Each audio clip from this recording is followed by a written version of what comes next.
Assalamualaikum warahmatullahi wabarakatuh. Waalaikumsalam warahmatullahi wabarakatuh. Alhamdulillah, kita pada hari ini akan memperbincangkan satu karya besar, karya monumental di dalam sejarah perdagangan maritim di Asia Tenggara yang dikarang oleh Melvin Roelofs. Ya. Karya ini sangat istimewa. Pada zamannya, bahkan sampai sekarang, ini dianggap sebagai sebuah karya yang sangat unggul. Keunggulannya terletak pada sumber-sumber yang digunakan. Saya pikir karya sejarah itu, dialog sejarah itu, basisnya adalah pada sumber. Dan Melvin Roelofs adalah salah satu ahli sejarah perdagangan maritim Asia Tenggara yang sangat piawai di dalam mengolah dan menggunakan sumber-sumber asing, terutama sumber Portugis. Makanya era kajiannya ini lebih banyak pada era Portugis. Kalau Anda lihat 1500 sampai dengan 1630 ini adalah eranya Portugis sebetulnya. Kan 1511 Malaka dikuasai Portugis sampai dengan 1640 dikuasai oleh Belanda. Jadi praktis apa yang dikaji oleh Melvin Roelofs ini adalah eranya Portugis. Tetapi kendati begitu, uraian dari Melvin Roelofs dalam buku ini lebih umum dan mencoba untuk menelusuri akar struktur perdagangan maritim di Asia Tenggara dengan memfokuskan diri pada Malaka. Mengapa Malaka? Tidak yang lain. Malaka pertama dari segi geografis, ia merupakan titik akhir dari sistem angin musim dan angin pasak. Jadi dia menjadi titik akhir. Jadi kalau angin musim itu berhembus, dia akan berakhir di Malaka. Baik yang menggunakan angin itu dari India sana, dari Samudra Hindia, maupun dari Cina dan Nusantara, sistem angin itu akan berakhirnya di Malaka. Jadi kuasa Tuhan luar biasa, menjadikan Malaka itu sebagai titik akhir dari semua sistem angin musim. Sehingga kapal-kapal itu pun akan berhenti sampai di situ. Jadi secara alamiah, sebetulnya orang-orang, para pelaut dan peniaga itu terkondisikan untuk berada di Malaka pada bulan tertentu, pada akhir musim tertentu. Nah, pergantian musim itu tidak bisa membuat para pedagang ketika arah angin berubah langsung pulang. Mereka harus tinggal, menanti angin berhembus kembali dengan arah yang berlawanan untuk kemudian mereka gunakan kembali. Saat itulah dimanfaatkan oleh mereka untuk tinggal di sana, lalu dimanfaatkan oleh penduduk Malaka untuk menyediakan berbagai fasilitas untuk melayani kebutuhan mereka. Dan Sultan tentunya menjamin kebutuhan itu semua dengan regulasi yang sangat teratur. Malaka pada puncaknya punya Undang-Undang Malaka. Dalam hal perdagangan dan pelayaran, ada Undang-Undang Laut Malaka. Induknya adalah Undang-Undang Malaka. Dari Undang-Undang Malaka itu lahir Undang-Undang Laut Malaka, Undang-Undang Pelabuhan, Undang-Undang Pelayaran, Undang-Undang Perahu, dan segala macam hal. Dan itu menunjukkan bahwa Malaka merupakan pusat perdagangan dan pelayaran, sehingga butuh regulasi. Nah, kegiatan perdagangan di Malaka itu luar biasa. Sebagai gambaran umum, di dalam sejarah perdagangan maritim di Asia Tenggara, yang punya syah bandar terbanyak dalam sejarah perdagangan di Asia Tenggara pada kurun niaga, itu adalah Malaka, sebanyak 4 syah bandar. Dan syah bandar adalah penguasa pelabuhan yang mengatur aktivitas perdagangan, pelayaran di pelabuhan. Tugas utamanya mengatur para pedagang dan kapal-kapal niaga. Dia punya 4 syah bandar. Dibandingkan dengan kota pelabuhan yang lain di Asia Tenggara, yang besar pada zamannya, yang berhasil mengukir puncak kejayaan, seperti Aceh pada masa Sultan Iskandar Muda pada abad ke-17, Banten pada abad ke-17, dan Makassar pada abad ke-17, semua ada pusat perdagangan terkemuka di Asia Tenggara pada zamannya. Namun 3 kota perdagangan utama yang tadi saya sebutkan itu hanya punya maksimal 2 syah bandar. Dengan begitu, Anda bisa membayangkan atau membandingkan satu kota pelabuhan yang diurus oleh 4 syah bandar, sudah barang tentu para pedagangnya, jenis komoditasnya jauh lebih banyak, jauh lebih besar, volume perdagangnya jauh lebih tinggi, dibandingkan dengan kota pelabuhan yang hanya diurus oleh 2 syah bandar saja. Itu gambaran umumnya. Bagaimana kita memahami, memposisikan Malaka di dalam struktur perdagangan maritim di Asia Tenggara. Nah, karena kita membicarakan struktur, maka harus jelas aspek-aspek apa dalam struktur perdagangan maritim di Asia Tenggara pada era ini. Saya akan memperlihatkan kepada Anda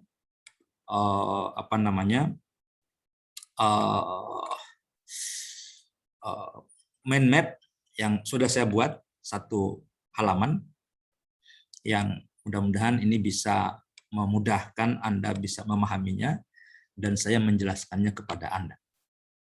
Apakah sudah terlihat jelas di layar? Sudah terlihat. Nah, baik. Kita akan coba urai struktur perdagangan. Jadi struktur itu berarti ada unsur-unsur yang membentuk satu sistem secara teratur sehingga ia disebut struktur. Ya. Kalau antara satu unsur dengan unsur yang lain tidak membentuk sistem, maka itu bukan struktur. Karena struktur itu punya sifat teratur. Suatu sistem itu adalah keadaan di mana satu unsur dengan unsur yang lain saling terhubung dan punya ikatan yang tak dapat dipisahkan di antaranya, antara satu dengan yang lain.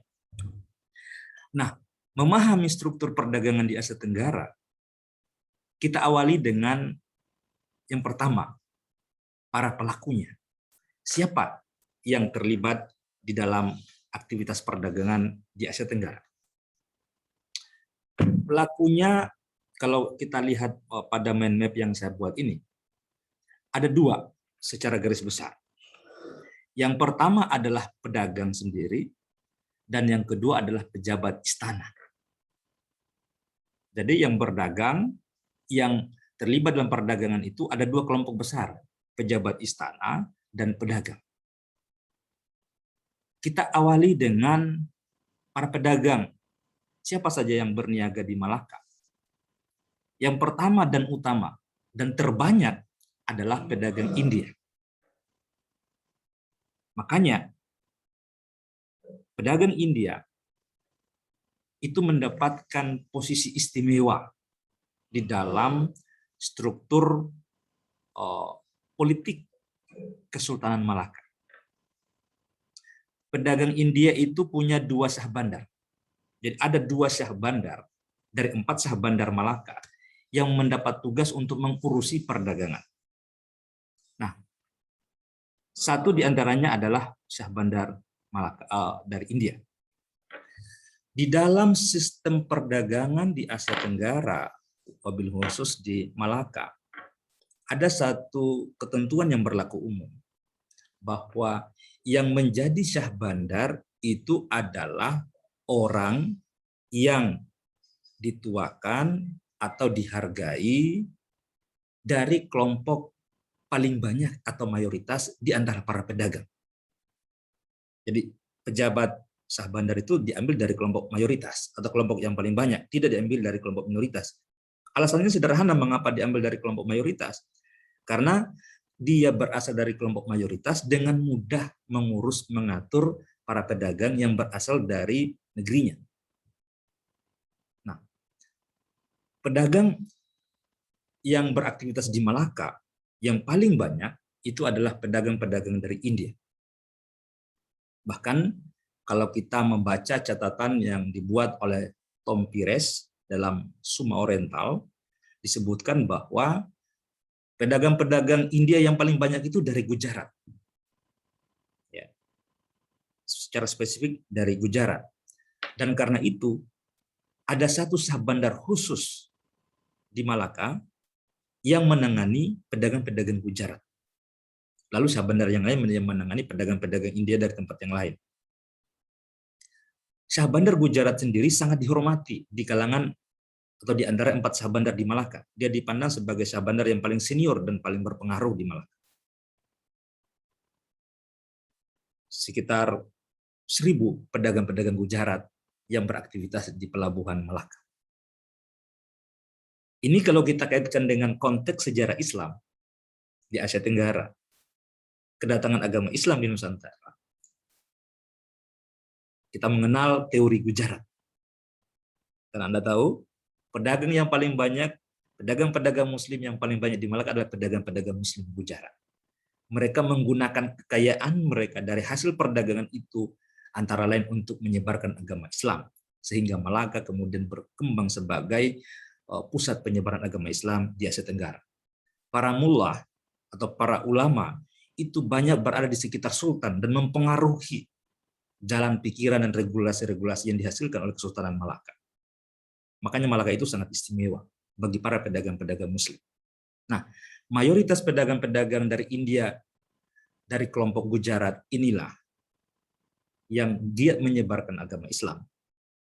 Sehingga dalam sejarah pengislaman di Nusantara, kita mengenal teori Gujarat, bukan teori India. Karena ia secara lebih spesifik menyebutkan bahwa pedagang yang paling banyak itu adalah pedagang-pedagang Gujarat. Mereka mayoritas pedagang-pedagang Muslim, dan hanya sedikit pedagang Hindu. Dan pedagang-pedagang Hindu pun numpang di atas kapal pedagang-pedagang Muslim. Jadi Muslimlah yang lebih dominan. Kelompok pedagang asing yang kedua adalah pedagang-pedagang dari Cina. Yang disebutkan tadi, mereka ini seringkali membawa barang dalam jumlah banyak dan nilai yang paling tinggi. Dan di antara kapal niaga yang paling besar itu adalah kapal-kapal niaga dari Cina. Jadi kalau 1-2 kapal Cina datang, pastilah pelabuhan Malaka itu akan sangat ramai. Ya, karena muatan yang dibawanya cukup banyak. Pedagang-pedagang Cina yang membawa jung, jadi kapal-kapal Cina jung pada masa itu, seringkali dari banyak jung yang datang, yang mungkin karena mereka ingin mendapatkan keuntungan yang berlebih, seringkali mereka menjual kapalnya kepada Sultan Malaka, kepada Raja Malaka. Nah, dengan begitu mereka bisa mendapatkan banyak keuntungan, dan dengan cara itu Sultan Malaka, pejabat Malaka bisa memiliki kapal. Kendati pun Malaka tidak menghasilkan kapal. Mereka memperoleh kapal dengan cara membeli. Kelompok yang kedua, pedagang-pedagang Cina. Kelompok yang ketiga adalah pedagang-pedagang dari Nusantara. Ya. Pedagang Nusantara ini terutama pedagang-pedagang dari Jawa. Ada pedagang dari Sumatera, dari Samudra Pasai, ya. Lalu ada pedagang dari Kalimantan dalam jumlah terbatas. Ada pedagang dari Maluku, ya. Nah, ini punya Dewi, siapa namanya? Siapa kawan Anda yang dari Ternate, yang dari Maluku Tenggara itu? Dewi Hernom. Ya. Ada pedagang-pedagang Banda. Nah, pedagang Banda sangat terkenal di Malaka, yang datang membawa rempah-rempah. Di pedagang Nusantara dalam banyak hal, jadi makanya saya menggunakan istilah Nusantara. Selain itu, juga ada pedagang Melayu. Orang-orang Melayu sendiri bertindak sebagai pedagang.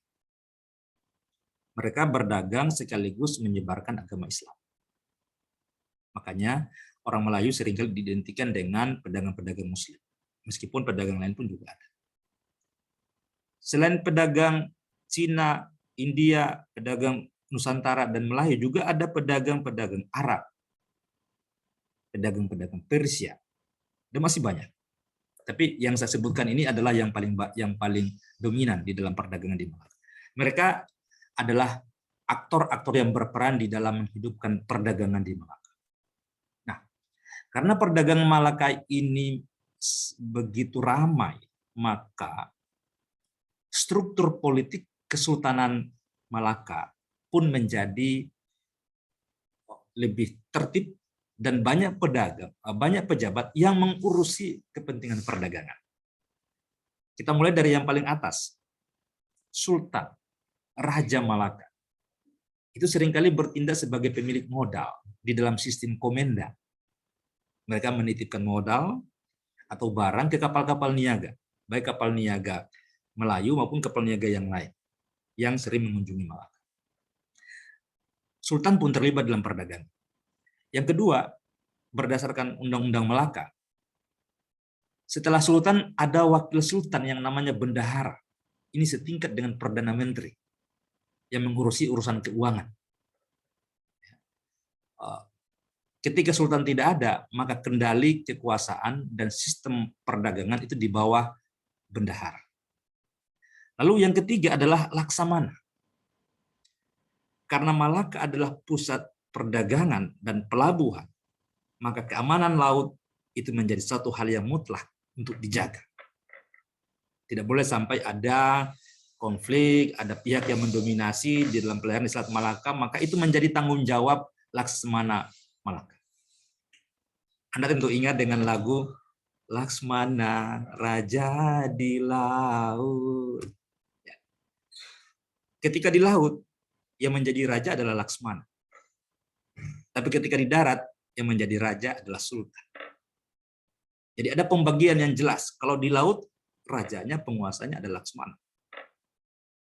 Nah, sesudah Laksmana, ada Syah Bandar. Syah Bandar adalah pejabat yang secara khusus mengurusi kepentingan kapal-kapal niaga yang datang, mengatur cara berdagang, mengatur pajak yang harus diserahkan oleh setiap kapal dan pedagang yang datang di Malaka. Syah Bandar seperti tadi saya katakan sebelumnya, diambil dari kelompok mayoritas pedagang yang beraktivitas di sana. Ya. Ada 4 Syah Bandar pada masa puncak kejayaan Malaka. Ini dari sisi pelaku yang membentuk struktur perdagangan maritim di Malaka. Lalu yang kedua, karena kita membicarakan tentang perdagangan, maka apa yang diperdagangkan? Aspek kedua dalam struktur perdagangan adalah komoditas. Komoditas yang diperdagangkan pertama adalah beras. Tentu beras ini didatangkan dari luar Malaka. Diambil dari Siam, ya, Ayutthaya, diambil dari Jawa, dan di luar dari Sumatera, dari Sulawesi. Ya, kalau membaca catatan Tom Pires, Sulawesi juga datang ke Malaka membawa beras dengan kualitas yang paling bagus, yang paling putih. Beras juga didatangkan dari Kalimantan. Beras juga didatangkan dari Nusa Tenggara. Ya. Jadi Nusantara itu banyak menyuplai kebutuhan beras. Komoditas yang pertama. Makanya Malaka kemudian punya banyak beras. Bukan karena Malaka punya banyak pertanian, karena Malaka adalah sebuah kota yang kecil, yang memiliki pelabuhan yang sangat unggul. Komoditas yang kedua, dan ini yang paling menjadi primadona dalam perdagangan yang diperebutkan oleh bangsa-bangsa, adalah rempah-rempah. Rempah-rempah di zaman ini, perlu saya terangkan, seringkali orang terlalu sibuk memberikan interpretasi tentang rempah di era ini. Rempahnya katanya banyak sekali. Ya memang betul, ada ratusan jenis rempah. Tetapi rempah yang dikenal di dalam perdagangan maritim pada abad niaga, itu ada 3. Yang pertama berasal dari Nusantara bagian timur, tepatnya dari Kepulauan Maluku, yaitu cengkeh dari Maluku Utara dan Maluku Selatan. Lalu yang kedua adalah pala dan fulinya, yang hanya berasal dari Banda. Dan yang ketiga adalah lada. Lada ini jenis tanaman ekspor yang dihasilkan dari pantai India Selatan, dari pantai Malabar, daerah Karela. Yang pertama kali dibudidayakan sekitar abad ke-13 atau 14 di Samudra Pasai. Lalu lada dari Samudra Pasai dibudidayakan ke Selat Malaka, ke Semenanjung, tanah Semenanjung di sebagian Malaka, dibudidayakan di pantai barat Sumatera, lalu kemudian masuk ke Sumatera bagian selatan, lalu masuk ke Banten, lalu lada masuk ke Kalimantan. Itu perjalanan lada. Nah, 3 jenis komoditas inilah yang paling utama di dalam perdagangan Malaka. Saya ulangi, cengkeh, pala, dan bunganya, dan lada. Itulah rempah dalam sejarah perdagangan rempah pada kurun niaga. Ya, ini seringkali orang tambah-tambahin A, B, dan C. 3 inilah yang disebut rempah, yang mempengaruhi arus sejarah perdagangan pada masa itu. Lalu komoditas lain itu adalah sutra dari Cina dan juga dari India. Dan ada aneka banyak jenis kain, terutama datangnya dari India dan dari Jawa dan juga Sumatera. Ada keramik, terutama datang dari Cina. Sebetulnya ada juga besi yang datang dari Filipina, sebagian dari Sulawesi. Besi juga didatangkan dari Jepang dan yang lain. Juga emas, ada perak, ada perunggu. Semua menjadi komoditas yang diperdagangkan. Ini diantara yang sempat saya catat. Jadi unsur yang kedua dalam struktur perdagangan Malaka adalah komoditasnya. Rempah-rempah, beras, sutra, kain, keramik, perak, tembaga, emas, dan seterusnya. Unsur yang ketiga dalam struktur perdagangan Malaka adalah sistem atau pola yang diterapkan. Pola apa? Tentu kita sudah belajar pada minggu yang lalu dari konsep Van Lier dan Burger, ya, Schurke, bahwa pola perdagangan yang berkembang di Malaka itu menggunakan sistem komenda. Dan ini sistem perdagangan Asia kuno. Di situ dalam sistem ini ada pemodal dan ada pedagang keliling. Ya. Pemodal itu biasanya adalah para pejabat istana dan para pedagang besar, dan pedagang keliling itu banyak, ya, seperti pedagang Melayu, pedagang yang lain macam-macam. Nah, pedagang ini yang kemudian memperdagangkan komoditas ini. Lalu unsur yang keempat dari struktur perdagangan maritim adalah pelabuhan. Karena perdagangannya perdagangan maritim, maka pelabuhan merupakan simpul dari jaringan maritim. Pelabuhan itu titik mula kapal berangkat dan titik akhir kapal berhenti. Bagi yang sudah memprogramkan mata kuliah sejarah pelayanan perdagangan, tentu ini sudah bisa paham bagaimana pelabuhan menjadi simpul jaringan maritim. Unsur yang keempat. Perdagangan tentu, pelabuhan tentu ada kaitannya dengan jalur pelayaran yang ditempuh oleh para pedagang-pedagang. Ya, ini kalau kita lihat struktur macam ini. Lalu unsur yang kelima dalam struktur perdagangan maritim adalah regulasi. Ada pengaturan yang baik. Tanpa itu perdagangan tidak akan berjalan dengan mulus. Nah, di saat Malaka mencapai puncak kejayaannya di abad ke-15, maka ada inisiasi untuk membuat undang-undang. Nah, undang-undang itu adalah Undang-Undang Malaka yang dibuat di abad 19 pada masa puncak kejayaan Malaka. Nah, Undang-Undang Malaka ini seperti apa namanya?